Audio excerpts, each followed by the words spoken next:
নিম্ন আদালতে বিচারকদের নিয়ন্ত্রণের ভার থাকবে সুপ্রিম কোর্টের হাতে। হাইকোর্টের রায়, ৩ মাসের মধ্যে আলাদা সচিবালয় গঠনের নির্দেশ। 2018 সালে দিনের ভোট রাতে করার মাস্টার মাইন্ড ছিল জাভেদ পাটোয়ারি। ট্রাইব্যুনালে জবানবন্দিতে রাত সাক্ষী সাবেক আইজিপি মামুন। নারী শিক্ষার্থীকে সাইবার বুলিং এর প্রতিবাদে ঢাবি ছাত্রদলের বিক্ষোভ। ডাকসু নির্বাচন বানচালের ষড়যন্ত্রের অভিযোগ। ফরহাদের প্রার্থিতা নিয়ে রিটের শুনানি আজ।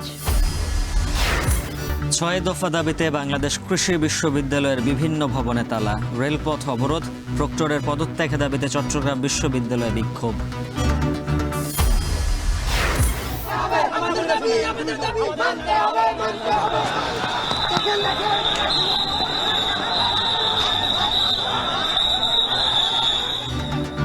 কারখানা বন্ধের জেরে নীলফামারীতে ইপিজেডের সংঘর্ষে ১ শ্রমিক নিহত, আহত অনেকেই। কক্সবাজারে উচ্ছেদ অভিযানে পুলিশের উপর হামলা, আটক ৩।